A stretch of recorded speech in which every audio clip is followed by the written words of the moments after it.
What's up, everybody? It's your girl, Rosey Wisdom, and I'm back with another one. I just wanted to share with you all that while I was on my walk with Christ, one thing that I noticed is not only did he take me up levels, but he also gave me many titles. And this is going to describe one of those titles. I already described one of them. It's when I was a servant of the Lord at Stratbank 2. That was for some time, and then, you know, depending on what Christ have in store for you or what missions I was doing, it levels me up to someone else. So this in particularly is when I was living in Indiana and with the kid's father and his family. So this one particular day, I was getting dressed for work. Charles didn't have to go to work yet, but he worked that evening. We worked at the same grocery store at some point. Not in the beginning, but at some point. We ended up working at the same store. But this particular morning, you know, Charles is expressing how no one never helped him in life do anything. How he always helped this person, that person, expressing all his friends from back on the block. How he helped this person with this, how he helped this person with this. And I sarcastically said, yeah, you been good. You ain't never need help with nothing. I sarcastically said that. And that's how he was putting it, like he was kind of better than everybody because he never needed no help. So when I said that, Buddy ran out the room to his mama room. Ma, she blah blah blah, blah blah blah. I'm still getting dressed. I gotta go. I got 8 o'clock shift starting. And he riding and raving about me to his mom. So I just get dressed and I leave. It's 12 o'clock. Literally going on 12 o'clock at work. And I see Charles come through the door. Mind you, I'm a utility clerk, so I'm at the front of the store. I can see who coming in and coming out. I'm not a security guard or nothing, but I was very aware of my surroundings. And I see him walking through the door with all the kids. It was 3 kids at the time. And he walk up to me and say, my mom said, you got to get out. You can't come back.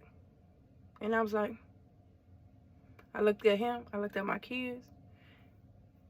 Their shoes one time, they was looking reckless from the head to the, it's like he just hurried up and put on their clothes and rushed to the store. And I looked at him and I looked at my kids and I was like, all right, it's cool. Give me a minute. So I walked to my manager and I had to let him know, hey, I got a family emergency. I got to go. Manager only had a couple of more hours, but in the same token, while I'm retrieving my kids from him and leaving my shift early, he's literally starting his shift and going to the back of the store. I was so disgusted at that point, but I was also like, where do I go? So I grabbed my kids and we went to Wendy's, and I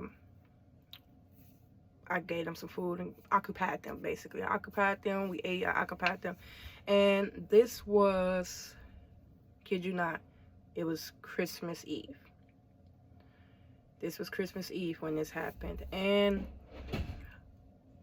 I spent from the time I got off work to that whole, let me just tell you the story. So while I'm at Wendy's, I didn't know what to do at the time. Didn't know where to go. Fresh in Indiana. Don't have no friends, no relatives, nothing. So I knew not to call my mama. She's in Rockford. Can't do anything for me in Indiana. I called my sister. My sister tried to give me a connect with somebody she knew who was willing to come get me and take me to be with him for the moment. And I wasn't feeling that. So luckily, by going to this church, I met a lady named Grace, Miss Grace. Hey, Miss Grace, if you're listening.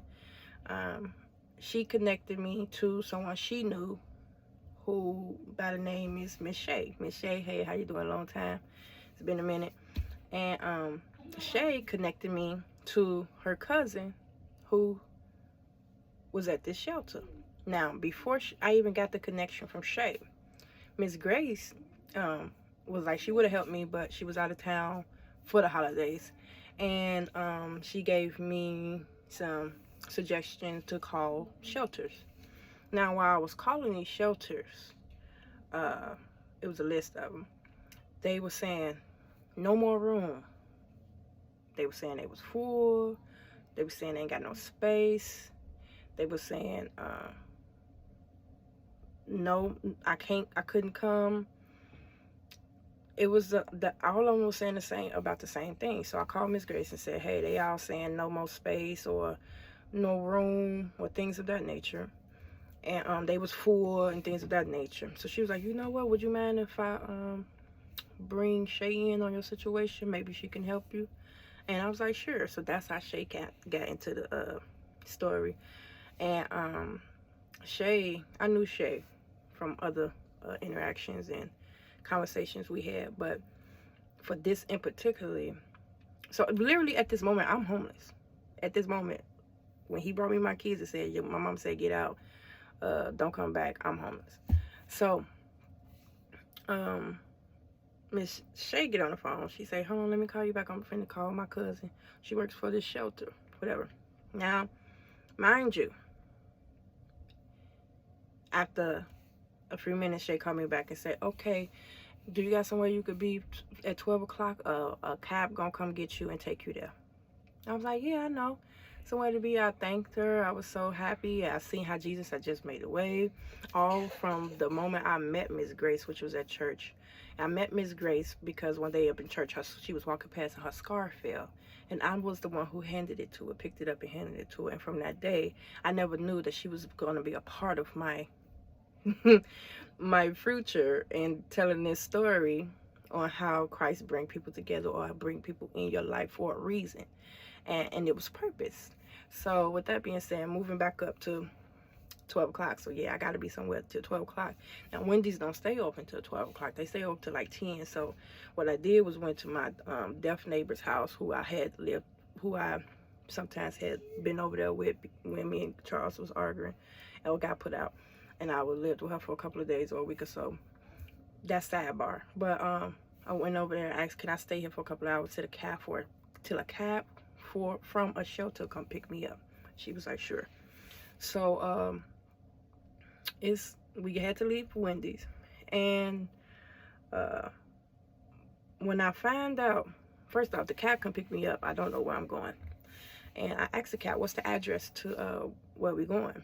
He was like, XYZ. I'm not gonna say the name because it's a private owned place, and it's not to be disclosed, but it's a private place.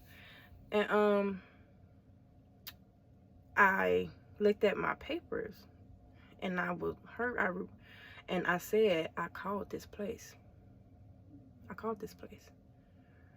And they said they was full. And I'm like, okay. So, mind you, it ain't got nothing to do with Shay cousin, because I called before Shay cousin even started, because Shay was saying her cousin, let her call her cousin, but her cousin wasn't going to be there till 12. That's why I had to wait till her cousin got there, and for the cab and everything else to take his place. So it had nothing to do with Shay cousin. But moving forward, the cab come pick us up.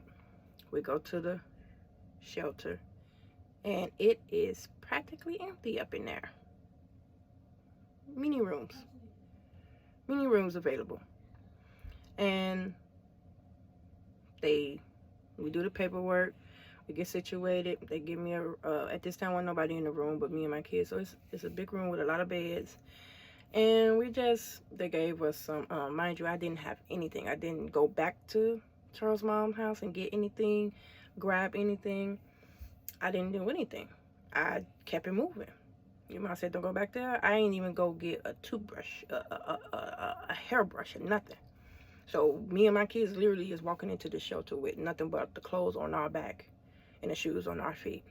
So with that being said, we had a long day.